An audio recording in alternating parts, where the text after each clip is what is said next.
Les invités de Lise Gutmann sur Judaïque FM.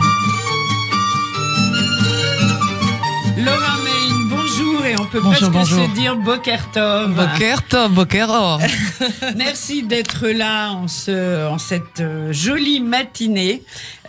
Cette jolie matinée qui va nous permettre de revenir, Laura, à la fois sur votre carrière, sur vos coups de cœur, sur surtout vos chansons, vos interprétations. Et ça nous fait vraiment très, très, très plaisir que vous soyez avec nous ce matin. Alors, Laura, on va tout dire aux auditeurs et aux auditrices. On est amis sur Facebook et moi, je vois d'habitude, quand tout va bien, quand tout allait mieux, que vous voyagez beaucoup, que vous êtes souvent en Israël. Ouais. Et j'imagine que ça doit beaucoup vous manquer en ce moment. Là, c'est terrible. Je devais y être du 15 juin du 15 au 30 juin. Et malheureusement, tout a été annulé. Donc voilà, on fait avec. Oui, voilà, on sûr. espère surtout. J'ai vu justement passer un reportage qui a été filmé d'une blogueuse et sur laquelle j'ai pu constater que personne ne portait le masque dans Tel Aviv. Donc j'ai laissé un commentaire en les suppliant de porter le masque afin qu'on puisse tous pouvoir revenir en Eretz bientôt. Mais bon, voilà. Alors nous, on n'a pas de masque en studio, mais on l'a dès qu'on sort du studio, donc tout va bien. Il est là dans la poche. Il est là, moi aussi. Et on a des bonnettes super... Sur les micros, voilà. Aucun risque zéro à Judaïque FM. Alors, Laura, j'imagine que quand on est chanteuse, interprète comme vous, je parle pas de votre côté metteur en scène, on va parler aussi, quand on est confiné, il faut travailler sa voix, ça doit être compliqué. Oui, c'est compliqué, d'autant que à la maison, forcément, il y a des voisins. Donc ça a été un petit peu compliqué. Et puis surtout, pour pouvoir chanter, pour moi, c'est comme un robinet, mais qui est le reflet de mon âme et de mon ressenti. Et le problème du confinement, c'est avec cette mort qui rôde autour, cette maladie, les mauvaises nouvelles qui arrivent, c'est pouvoir se projeter et du coup c'est difficile de se projeter professionnellement quand on est artiste et du coup c'était compliqué de pouvoir chanter. Là ça revient depuis une semaine à peu près, donc voilà, c'est un vrai traumatisme. Oui, et j'ai senti ça chez de nombreux confrères et consoeurs qui sont dans le même cas de figure. Pas de projet immédiat, pas de projet dans le lointain, on ne sait jamais ce qui va se passer. Tout est annulé, pas de concert, donc c'est très très dur. Ouais. C'est pour ça que là j'avais envie de vous donner un coup de chapeau, comme on dit, en disant voilà, il n'y a pas de concert ou très très peu, c'est vous qui allez nous le dire, mais dans la réalité, eh bien, vous êtes là et vous êtes là avec votre enthousiasme, avec vos chansons. Donc en fait, moi ce que je propose, c'est qu'histoire de se mettre dans l'ambiance, on est là aussi pour vous entendre, surtout pour vous entendre Laura. Donc moi ce que je propose, c'est qu'on écoute un premier morceau et le premier morceau que vous nous avez envoyé s'intitule Avance. Alors Avance, racontez-nous un petit peu. Alors justement, c'est un titre qui figure sur mon troisième album studio et donc de Native, et c'est une chanson qui parle justement de transcender tous les obstacles, la vie, la complexité du chemin, quoi. Et cette incroyable dépendance en fait par rapport aux autres. On a toujours la sensation d'être un peu nos propres décisionnaires, les personnes qui sont vraiment en charge de notre vie, de notre destinée. Et là, moi, c'est ce que j'ai appris, c'est que vraiment, on est absolument rien et surtout interdépendant par rapport aux autres. Donc pour moi, c'est une chanson qui d'un seul coup m'est apparue, m'est revenue, où voilà, le message avance malgré tout ça, et avec ce qu'on a à notre portée, avance. Laura Main, et c'est sur Judaïque FM.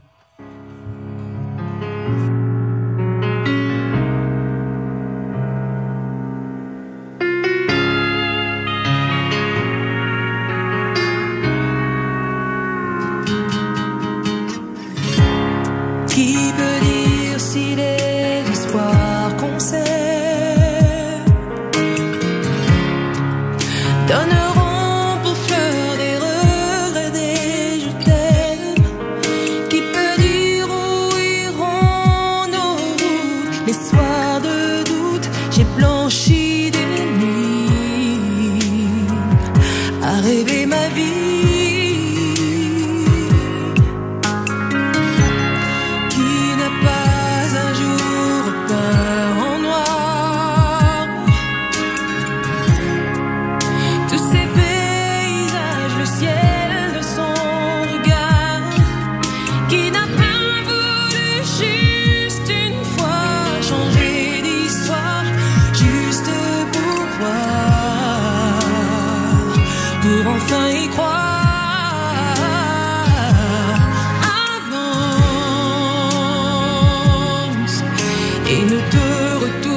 Laura Main sur Judaïque FM, magnifique. Hein. Le morceau s'intitulait Avance. Et puis on le réentendra. Bien sûr, Laura. Alors, Laura, quand on parle de vous, c'est vrai, on dit Laura Main native Laura Main, toujours d'actualité. Vous êtes native et vous êtes Laura. On peut dire les deux. Exactement.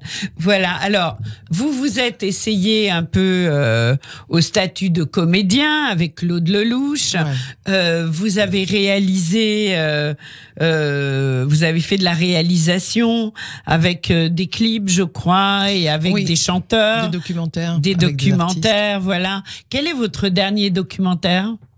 Le tout dernier, je crois que c'était avec Chaz, un artiste électro qui était signé chez Sony à l'époque, et on avait fait donc un documentaire sur l'album Beautiful que je vous recommande d'écouter, qui est absolument sublime, et sur lequel j'interprète en plus une reprise d'Annie Lennox qui s'appelle Cold. Et voilà. Magnifique.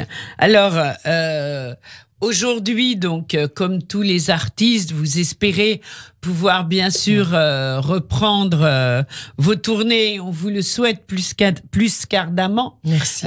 Ce que je voulais savoir, c'est que dans le monde de la musique, on aime bien dire un tel est rock, un tel est blues, un tel est variétoche, un tel est, etc. Bon, vous comprenez ce que je veux dire. Que ce soit un milieu juif musical ou pas, c'est toujours la même histoire. On nous met dans des cases. Complètement. Voilà. Aujourd'hui, si on vous demande de vous définir vous-même au niveau musical, qu'est-ce que vous diriez? Je dirais que c'est de la variété française, avec des racines soul, pop, jazz, voilà, R&B. Oui. Super, ouais, tout ce qu'on aime. Et vous avez travaillé aussi, je crois, avec Yannick Noah. Oui, j'ai fait 2 EPK pour lui, enfin deux documentaires sur 2 de ses albums, l'album Pokhara et le deuxième, je ne me rappelle plus le nom du deuxième, mais en tout cas, on a fait 2 rencontres assez incroyables. D'abord au pied de l'Himalaya au Népal. Au pied de l'Himalaya. Oui. Contez-nous ça. Ah, c'était incroyable. Donc il y avait ce clip, je crois qu'il s'appelait Pokhara d'ailleurs. Je sais plus si c'était vraiment ce titre-là, mais en tout cas, je devais donc le faire se raconter l'album, et ça a été une révélation parce que j'ai donc posé des questions, il répondait à mes questions, et je me suis rendu compte au bout d'un moment que il parlait et il vidait son sac. C'était une période, je crois, où il avait, je crois, dans sa vie beaucoup de déceptions, et je me suis retrouvée avec énormément de révélations que, bien évidemment, il n'était pas possible de monter, mais je crois que je peux dire que certainement ça a été comme une thérapie pour lui. Donc c'était très émouvant. Donc en plus, j'avais oublié un facteur chez vous, c'est psy aussi alors. Oui, exactement. Non mais c'est vrai que moi, étant artiste, je sais exactement poser les bonnes questions Bien pour sûr. aller chercher. C'est d'ailleurs pour ça que je ne veux pas être professeur de chant, parce que être professeur de chant, c'est aussi travailler sur la psychologie des personnes. Et donc au bout d'un moment, les personnes se confient, les personnes me déversent comme ça des choses qui sont beaucoup plus, qui sont hors cadre en fait. Donc c'est compliqué. C'est très compliqué, c'est vrai. Alors, bon, je rassure tout le monde, moi non plus, je ne suis pas psy. Est-ce que tu vas à cours de chant, Lise? Oui, il faudrait. Mais je fais beaucoup chanter certaines personnes au sens propre du terme dans ma 2e carrière. Voilà. Yes. Super. Mais pas au mauvais sens du terme, bien sûr. Non, on plaisante. Alors, Laura, donc une très belle rencontre avec Yannick Noah, mais Yannick, il aime bien se confier. Récemment, il était sur une radio nationale chez nos confrères, et je l'ai entendu il y a 2 jours. Il aime bien parler aussi, et voilà. Oui, je suis pas toujours d'accord avec tout ce qu'il dit, mais voilà, comme ça, non, au passage. Non, mais par rapport à lui-même, je voulais dire. Oui, voilà. oui. Je crois que c'est quelqu'un qui a besoin de sortir, voilà. Oui. Alors, et faire un duo avec lui, jamais? Ça vous est pas venu à l'idée? Non. Non, et parce qu'on est vraiment je trouve, dans deux mondes complètement différents. D'abord, ce que j'ai appris avec lui, c'est le capitaine d'équipe qu'il est, mais autant dans le sport que dans la musique. Et la façon dont il m'a expliqué comment est-ce qu'il entrevoyait son travail, ça m'a beaucoup enrichi. Ça m'a permis de voir quelles ont été certaines de mes erreurs, mais également quelles sont mes forces. Donc, c'est quelqu'un d'assez incroyable, d'assez hors norme. Alors, on va quand même se recaler sur Laura, parce qu'on a la chance d'avoir Laura Main en studio. Donc, vous chantez en français, vous chantez en anglais. Est-ce que vous avez déjà chanté en hébreu? En plus, elle a l'accent. Donc, est-ce que vous avez déjà chanté en hébreu? Oui, bon, moi, à l'époque, dans les années 80, 90, au début des années 90 jusqu'à Native, j'adorais faire les mariages et les bar mitzvahs. Oui, je sais que vous en avez fait beaucoup. Oui. Et c'est comme ça que j'ai commencé à me familiariser avec le chant en hébreu. Mais là, récemment, j'ai demandé à une amie, Anne Baer, que je connais bien. Tu connais. Ah, ouais, super. On va lui envoyer l'émission là et on lui fait une grosse bisane. Énorme bise, parce que c'est comme on dit aux Antilles, un potomitan. C'est-à-dire que pour moi, c'est comme ma grande sœur. En fait, oui. Et elle a fait une traduction, ou plutôt une adaptation de Tu planes sur moi, que j'aime beaucoup et que j'ai eu l'occasion justement de chanter à Tel Aviv au Tzapta, et c'était extraordinaire, très très très émouvant. Ah, sympa. Elle est toujours là-bas d'ailleurs. Oui, elle est toujours là-bas. J'ai hâte vraiment de la revoir. Et on a tous hâte. On l'embrasse. Anne Baer, on t'embrasse. Voilà. C'est fait. Le message est passé. J'adore. Voilà. Bon, on va peut-être écouter. Il est 9h45. On va peut-être écouter ouais, ça passe vite. Hein. En bonne compagnie, on va écouter une deuxième chanson que tu nous as envoyée et qui s'intitule « Les couleurs de l'amour ». C'est très beau. Quelques commentaires. Mais écoute, ça tombe bien, parce que ce qui est intéressant par rapport à ce qui se passe en ce moment et toutes ces manifestations, c'est que, de mon point de vue, la France n'est pas un pays raciste. Il y a des racistes en France. Ça fait plaisir de l'entendre. Mais la France n'est pas un pays raciste. Non, bien sûr. J'en suis, je pense être un exemple du fait que voilà, il est possible de réussir et de très très bien réussir même quand on est noir. L'État, je veux dire, il n'y a pas institué dans les lois une verdict contre les noirs. Évidemment. Des imbéciles, il y en a partout. Voilà. Mais par contre, des racistes, il y en a partout. Et justement, cette histoire raconte voilà, un moment très très délicat d'une femme qui m'a insulté, qui m'a traité de singe. Et je me souviens que sur le coup, j'ai eu envie. Je voulais lui chaparder son sac, comme l'aurait fait un singe, justement, et balancer toutes ses affaires dans les égouts. Et je me suis dit, en 1994, c'est moi qui aurais été forcément condamnée. Oui. Et donc, je me suis dit, je vais écrire une chanson et je vais faire de sorte, quelque part, d'avoir une compensation, on va dire, affective avec le public et financière aussi, au passage. Bien sûr. Bien sûr. Et voilà, transcender, justement, transformer cette douleur, cette souffrance, en quelque chose d'artistique et de réparateur. Et donc voilà, le résultat, c'est les couleurs de l'amour. Magnifique, on l'écoute, c'est tout de suite sur Judaïque FM.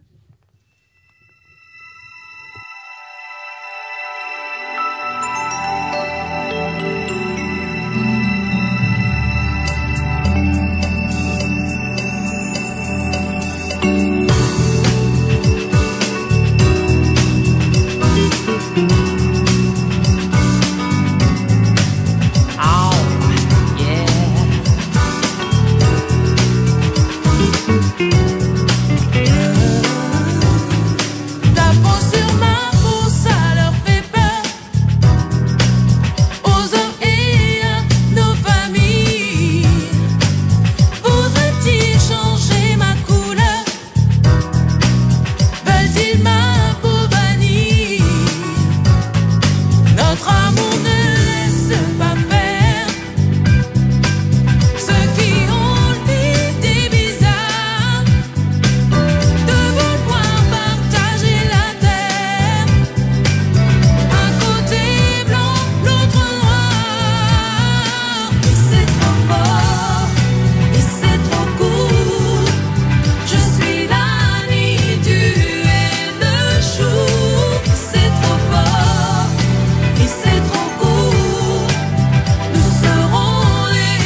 Laura Main, Les couleurs de l'amour, une très très belle chanson pleine de sens et qui nous enchante, hein, comme toutes les chansons de Laura.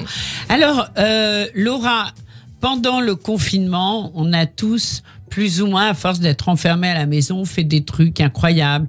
Il y en a qui ont lessivé leur appart, d'autres qui ont rangé, d'autres qui ont trié leurs livres. C'est vrai que Pessard était pendant... Voilà, en plus de tout, jamais on a fait de tel nettoyage de Pessard, parenthèse fermée.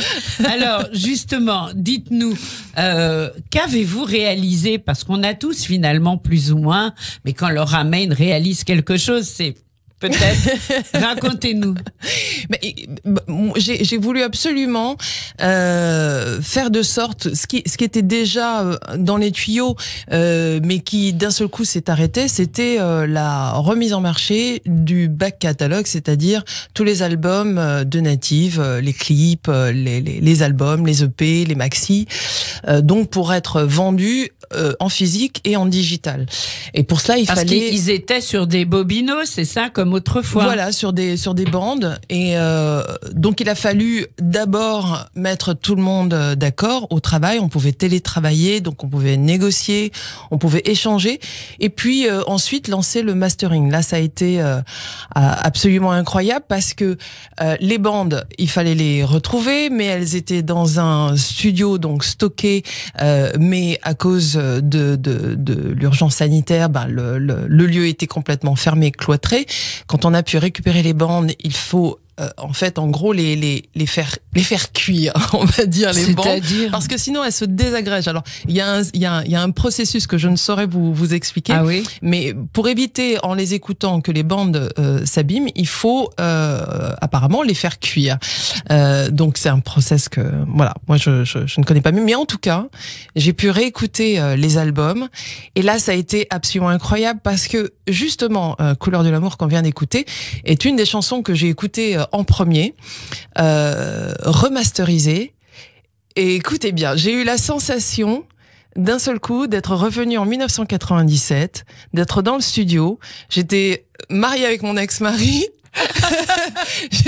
Mais enfin, les sensations me sont revenues, et c'est vraiment, ça a été un retour en arrière. Ah non, mais complètement, et c'est vraiment super. Donc on est en train de préparer ça pour qu'enfin le back catalogue soit disponible à la vente et à l'écoute, et il va y avoir beaucoup de surprises d'ailleurs. Ah, c'est bien. Que je ne peux point déflorer, n'est-ce pas? Mais oui, mais vous viendrez nous voir et on en parlera avec ensemble. Grand plaisir. Parce que c'est important. Il nous reste pas très peu de temps, parce qu'en effet, le temps passe vite ensemble. Laura Main, qu'est-ce qui vous indigne? Ouf. Plein de choses. Plein de choses, mais ce qui m'indigne en ce moment, c'est ce clivage noir-blanc. C'est insupportable. C'est insupportable. Je ne suis absolument pas solidaire des mouvements et des manifestations qui se sont déroulées. Manifestations d'ailleurs interdites, quoi qu'en disait le Premier ministre, l'ancien Premier ministre. Moi, j'étais parfaitement indignée de ce qui s'est passé, et des débordements en plus qui en ont découlé. Je ne supporte pas cette racisation voilà, de la société, entre noirs, entre blancs. Pour moi, c'est un retour en arrière, le Moyen-Âge qui revient, ce bûcher médiatique, et c'est toutes ces démonstrations populaire aussi, c'est vrai. Exact. Pour moi, ce serait, enfin, on pourrait rentrer dans les détails, mais pour moi, ça, c'est ce qui en ce moment me dégoûte. Dégoûte, c'est-à-dire que ça me fait un haut le cœur. Je me dis, mais en arriver à ça, mais ces nouvelles générations sont... Et en plus, moi qui ai voté à gauche toute ma vie... Je vous rassure, je me suis soignée depuis. Non, mais honnêtement, franchement, mais pour moi, c'est une déception totale de voir ceux pour qui j'ai voté pendant tant d'années participer à cette propagande. C'est insupportable. Bon, et c'est évidemment voilà, ce qui m'indigne. Comme ça, vous savez tout. Dont la couleur de peau est noire, oui. Et dont le cœur est plus que juif, qui nous dit justement, ça. On m'a attaqué sur les réseaux sociaux parce que je l'ai exprimé, et j'ai bien expliqué que moi, effectivement, je suis une bounty, c'est-à-dire je suis noire à l'extérieur, blanche à l'intérieur. Mais ce que ça signifie, c'est que ma culture, évidemment, elle est française. Je suis née ici. Bien sûr. Donc je peux pas prétendre d'être plus antillaise que les Antillais. Ok, je mange créole chez moi. Mais c'est pour ça qu'on vous aime, parce que c'est tout ça qui fait ce que vous êtes aujourd'hui. Exactement. C'est-à-dire toutes ces cultures que vous traversez. Et moi, je trouve ça très courageux de votre part. J'aime bien le titre du livre de Daniel Sibony dont je parle souvent, c'est de l'identité à l'existence. Moi, je trouve ça très intéressant de partir justement d'un creuset de racines et pour en faire quelque chose qui nous est totalement personnel. Personne n'a jugé cela. Bien sûr. On va écouter une partie de la dernière chanson que vous nous avez apportée. Si la vie demande ça. Très vite, juste 20 secondes. Mars 1993, premier single de Native et ma vie qui change complètement, juste derrière. Eh ben, écoutez, on souhaite qu'elle continue à changer dans le bon sens. Merci beaucoup du fond du cœur d'avoir été avec nous ce matin. Merci, et puis, on attend la suite et vous revenez nous voir avec tous les morceaux remasterisés. On les attend plus qu'impatiemment. Merci Laura Main. Au revoir. Merci, belle journée. À bientôt.